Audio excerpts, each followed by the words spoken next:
नमस्कार सर. नमस्कार. आज आपण इथे KLP आणि आकार एज्युकेशनच्या माध्यमातून मागील 2-2.5 तासापासून आपण समर्थ आणि श्रावणी या दोघांचंही फिंगरप्रिंट ॲनालिसिसवरून जो रिपोर्ट बनवला होता, ज्याला आपण GIFT म्हणजे जीनियस आयडेंटिफिकेशन फिंगरप्रिंट टेस्ट असं म्हणतो, हा रिपोर्ट केला होता.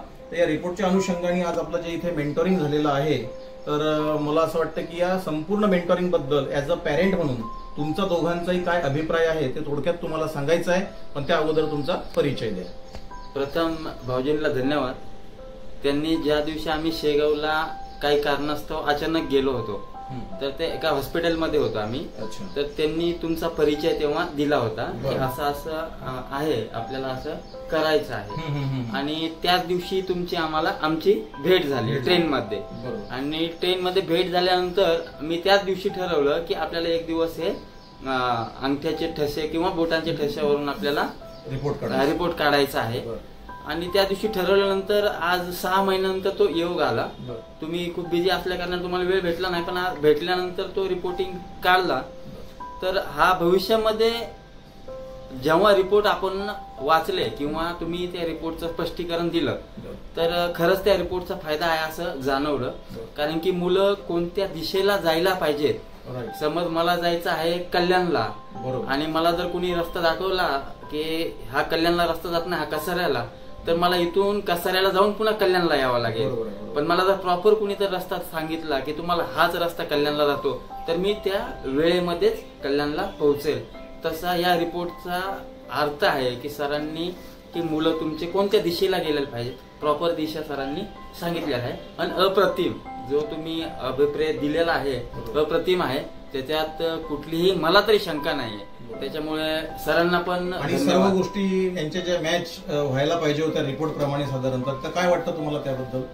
काय होतं, आपल्याला काही गोष्टी लक्षात येत नाही, पण जसं तुम्ही सांगितल्याप्रमाणे की एक गोष्ट लक्षात येतात की मुलांना काय आवडतं. आता हे सरांना माहिती नव्हतं की तुमची मुलगी थोडी चिडचिडी असू शकते किंवा अग्रेसिव्ह असू शकते, पण ती तिच्या आता आम्हाला सरांनी सांगितल्यानंतर लक्षात येतं ना लगेच.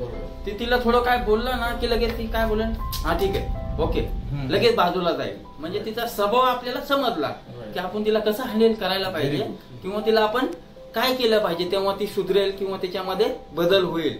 आणि आपल्याला कशावर कंट्रोल करायचं आहे, जेणेकरून तिचं मॅनेजमेंट मध्ये किंवा माइंड मध्ये ती सेट होऊ शकते किंवा तिला लक्षात येऊ शकतं. अप्रतिम, खूप छान. म्हणजे मी तर असं म्हणेल की तुमच्या दोघांचे खूप अभिनंदन ॲज अ पॅरेंट. कारण तुम्ही एवढे अवेअर आहात की एक कुकडे साहेबांसोबत आणि शेगावला भेट झाली, त्यानंतर आपली ट्रेनमध्ये फक्त भेट झाल्यावर तुम्ही हे डिसिजन घेतलं सरांनी की आपल्याला आपल्या मुलांसाठी हा फिंगरप्रिंट अनालिसिसचा रिपोर्ट करायचा आहे. आणि आज आपण कल्याणला इथे 2-2.5-3 तासापासून दोघांचंही हे काउन्सिलिंग झालं. अतिशय छान अभिप्राय तुम्ही दिलेला आहे. फक्त मी सर तुम्हाला एक प्रश्न अजून असा विचारेल की इतर पालकांनी सुद्धा आपल्या पाल्यांसाठी हा रिपोर्ट का करायला हवा असं तुम्हाला वाटतं? नाही, तुम्ही बोलताय ते बरोबर आहे. काय होतं माहितीये का, कोणताही काम करण्यासाठी जर आपला एखादा विश्वासू व्यक्ती बरोबर आपल्याला एखादी गोष्ट सांगतो, तर त्याच्यावर आपला पटकन विश्वास बसतो. राईट, बरोबर आहे. तर काही गोष्टी लक्षात घ्यायला पाहिजे. कुणी जरी असेल तर एखादी न सांगितला, एखादा व्हिडिओ बघितला किंवा एखादे, तर त्याचा अभ्यास करा तुम्ही किंवा त्याच्यापर्यंत जा. जोपर्यंत तुम्ही तिथपर्यंत पोहोचणार नाही तोपर्यंत तुम्हाला कळणार नाही की नेमकी काय आहे, उपक्रम काय आहे किंवा ह्याच्यापासून फायदा काय होणार आहे. तर त्याच्यामुळे तुम्ही एखाद्या गोष्टीच्या मुळापर्यंत गेलात तर तुम्हाला तो रिझल्ट 100% भेटेल. नसतर मला मुळापर्यंत न जाता तुम्ही बोलाल की मला असंच व्हायला पाहिजे, तर ते शक्य नाही. पण कोणत्या गोष्टीच्या तुम्ही जर मुळापर्यंत गेला तर तुम्हाला रिझल्ट मिळाल्याशिवाय राहणार नाही. तसंच मला रिझल्ट मिळालेला आहे. खूप छान वाटलं मला, आणि ह्याचा मला भविष्यामध्ये 101% फायदाच होणार आहे, नुकसान नाहीये. क्या बात आहे. बहुत बहुत धन्यवाद सर, कारण तुम्ही खूप सुंदर अभिप्राय दिला. कारण अगदी मनापासून तुम्ही हे सगळं बोलत होतात. तर आता मी दोघांना, तुम्हाला श्रावणी आणि समर्थ, एक प्रश्न विचारणार आहे लास्टमध्ये. आणि मम्मीला पण एक जबाबदारी दिली आहे की हे सर्व तुमच्याकडनं ह्या ऍक्टिव्हिटी करून घ्यायची आहे, बरोबर आहे? तर आम्ही तुम्हाला 21 दिवसांचा हॅबिट डेव्हलपमेंट प्रोग्राम बनवून दिला आणि त्यानंतर एक लाईफ डेव्हलपमेंट प्रोग्राम पण बनवून देणार आहे. तर हे सर्व ऍक्टिव्हिटी तुम्ही दोघंही जण अत्यंत प्रामाणिकपणे करणार आहात. आम्हाला प्रॉमिस करायला पाहिजे. मग तुम्ही प्रॉमिस कसं करणार? येस. आणि आम्ही तुम्हाला 21 दिवसानंतर परत विचारणार आहोत, फॉलोअप घेणार आहे की तुम्ही ह्या ऍक्टिव्हिटी पूर्ण कशा केल्या. आणि मॅडम ही जबाबदारी तुमची पण असणार आहे, कारण सर ड्युटीवर बाहेर असतात. सर एक शेवटचं राहिलं की आपला परिचय बाकी राहिला होता, तर एकदा थोडा परिचय पण आपला मी गणेश गर्जे, बरं. महावितरण कंपनीमध्ये प्रिन्सिपल टेक्निशियन म्हणून कार्यरत आहे 2010 पासून. आणि आता कुठे राहता आपण? कल्याणमध्ये, कल्याण ईस्ट मध्ये मी राहत आहे, काटेमानोले या ठिकाणी. Okay okay, thank you so much sir.